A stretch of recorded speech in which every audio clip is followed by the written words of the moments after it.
Hi dear, welcome back to my channel. ಹೇಗಿದ್ದೀರಾ ನೀವೆಲ್ಲರೂ ಚೆನ್ನಾಗಿದ್ದೀರಾ ಅಂತ ನಾನು ಭಾವಿಸ್ತೀನಿ. ಇವತ್ತು ತುಂಬ ಸೆಕೆಗೆ ಮಳೆ ಬಿದ್ದಿದೆ ನಮ್ಮ ಊರಲ್ಲಿ.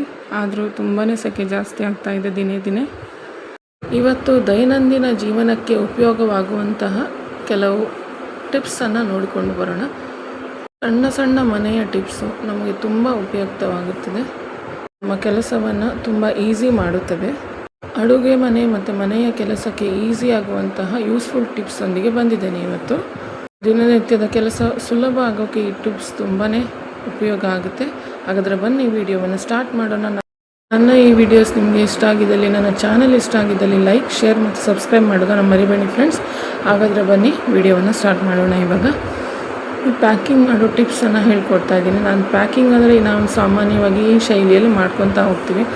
ಮಡಚಿರೋದನ್ನು ಈ ರೀತಿಯಾಗಿ ನಾರ್ಮಲ್ ಬ್ಯಾಗಿಗೆ ಹಾಕ್ತಾ ಹೋಗ್ತೀವಿ. ಆದರೆ ಲಾಸ್ಟ್ ಎಂಡ್ ಆಗೋದು ಜಿಪ್ ಹಾಕದೆ ಬರಲ್ಲ.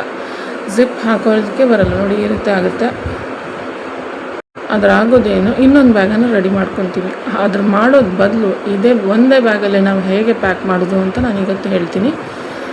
ಇದೇ ರೀತಿ ಪ್ಯಾಕ್ ಮಾಡ್ಕೊತಾ ಹೋದರೆ ಖಂಡಿತ ಈ ರೀತಿಯಲ್ಲಿ ಜಿಪ್ ಅಂತೂ ಹಾಕೋದಕ್ಕೆ ಆಗೋದೇ ಇಲ್ಲ. ಸೂಟ್ ಕೇಸನ್ನು ಮುಚ್ಚೋದಕ್ಕೂ ಆಗೋದಿಲ್ಲ ನೋಡಿ. Very wrong technique. ಇವಾಗ ನಾವು ಹೇಗೆ ಇದನ್ನು ಸರಿ ಮಾಡ್ಬೋದು ಅಂತ ನೋಡೋಣ.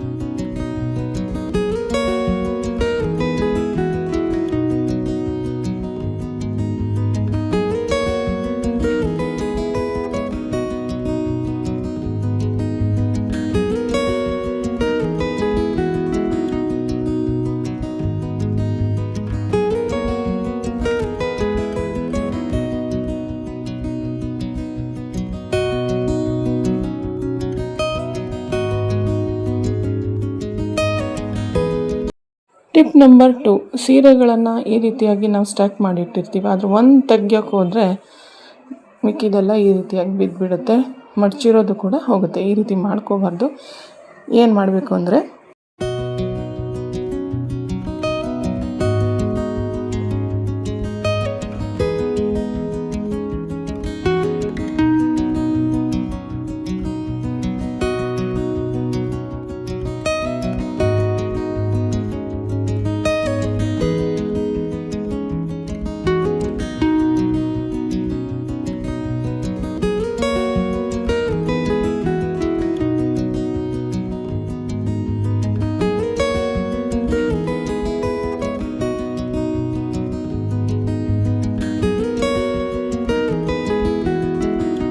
ಈ ರೀತಿಯಾಗಿ ಸೀರೆ ಹ್ಯಾಂಗರಲ್ಲಿ ಹ್ಯಾಂಗ್ ಮಾಡ್ತೀವಿ. ಬ್ಲೌಸು ಈ ರೀತಿಯಾಗಿ ಬಿದ್ದೋಗ್ಬಿಡುತ್ತೆ, ಅಥವಾ ಸಾರಿ ಪೆಟ್ಟಿಕೊಟ್ಟು ಬಿದ್ದುಬಿಡುತ್ತೆ. ಆವಾಗ ಏನು ಮಾಡೋದು ಬನ್ನಿ ನೋಡೋಣ. ಒಂದು ಹೊಸ ಟಿಪ್ಸನ್ನು ಇಲ್ಲಿ ಶೇರ್ ಮಾಡ್ತಾ ಇದ್ದೀನಿ ನೋಡಿ. ಈ ರೀತಿಯಾಗಿ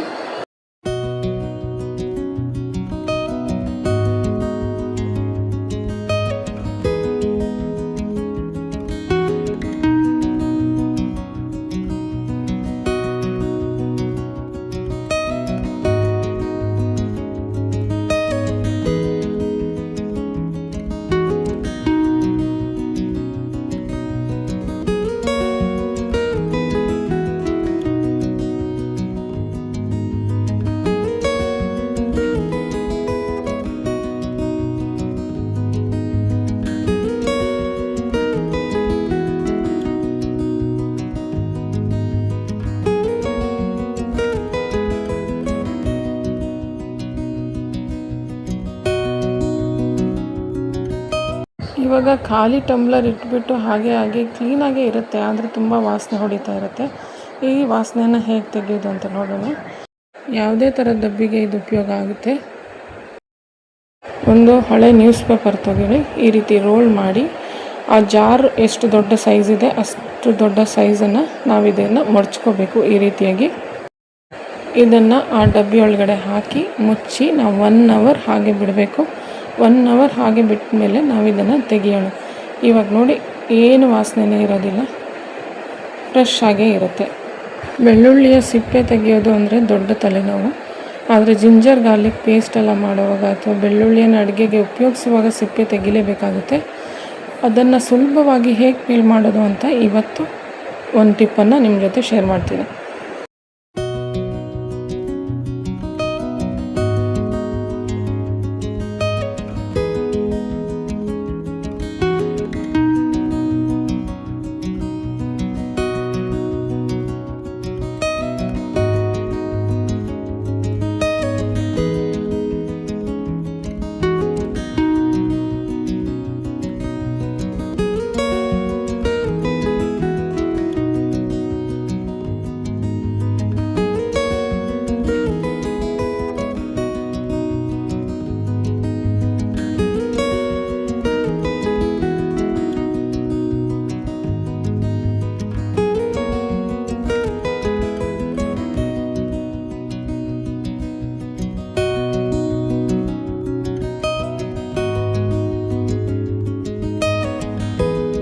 ತುಂಬಾ ಈ ರೀತಿಯಾಗಿ ಕ್ಯಾರಿ ಬ್ಯಾಗ್ಸು ಮನೆಗೆ ಬಂದಿರ್ತವೆ. ಆದರೆ ಹೇಗೆ ಮುಡಿಸಿ ಇಡೋದು ಅಥವಾ ಹೇಗೆ ಇದನ್ನು ಆರ್ಗನೈಸ್ ಮಾಡಿಡೋದು ಅಂತ ಗೊತ್ತೇ ಆಗೋದಿಲ್ಲ. ತುಂಬ ಪೈಲಪ್ ಆಗಿರುತ್ತೆ. ಇವತ್ತು ಒಂದು ಒಳ್ಳೆಯ ಫೋಲ್ಡಿಂಗ್ ಟ್ರಿಕ್ಕನ್ನು ನಿಮ್ಮ ಜೊತೆ ಶೇರ್ ಮಾಡ್ತೀನಿ.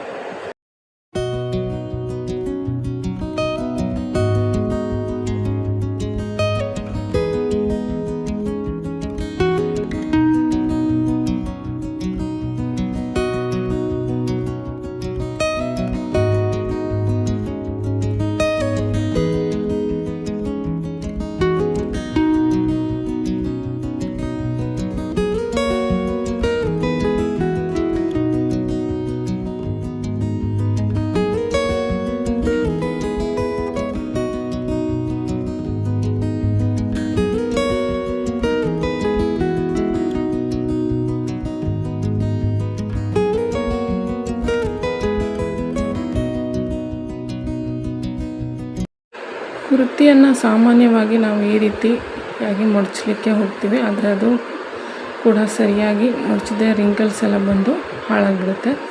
ನೋಡಿ, ಈ ರೀತಿಯಾಗಿ ಮಡಚಿ ನಾವು ಸ್ಟ್ಯಾಕಪ್ ಮಾಡ್ತೀವಿ. ಆದರೆ ಅದು ಸರಿ ಬರೋದಿಲ್ಲ. ಯಾವ ರೀತಿ ಚೆನ್ನಾಗಿ ಫೋಲ್ಡ್ ಮಾಡೋದು ಅಂತ ಇಲ್ಲಿ ತೋರಿಸ್ತಾ ಇದ್ದೀನಿ.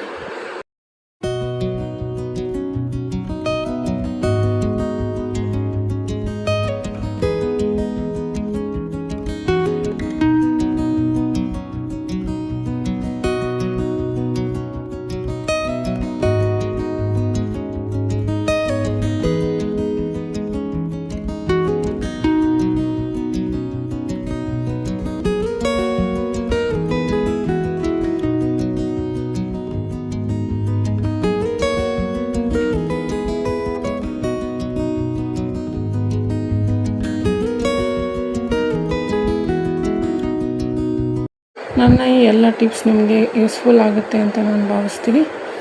ನಿಮಗೆ ಇಷ್ಟ ಆಯಿತು ಅಂತ ಭಾವಿಸ್ತೀನಿ. ಇವತ್ತಿನ ವಿಡಿಯೋ ಇಷ್ಟ ಆಗಿದ್ದಲ್ಲಿ ಲೈಕ್ ಮಾಡಿ, ನಿಮ್ಮ ಅಭಿಪ್ರಾಯವನ್ನು ಕಾಮೆಂಟ್ ಮೂಲಕ ತಿಳಿಸಿ. ಇನ್ನಷ್ಟು ಉಪಯುಕ್ತ ಟಿಪ್ಸ್ಗಳಿಗಾಗಿ ಸಬ್ಸ್ಕ್ರೈಬ್ ಮಾಡೋದನ್ನು ಮರಿಬೇಡಿ. Thank you for watching and ಮತ್ತೆ ಸಿಗೋಣ ಇನ್ನೊಂದು ಬ್ಲಾಗಲ್ಲಿ. ಅಲ್ಲಿಯವರೆಗೂ ಹೆಲ್ದಿಯಾಗಿರಿ, ಖುಷಿಯಾಗಿರಿ. Thank you for watching and bye.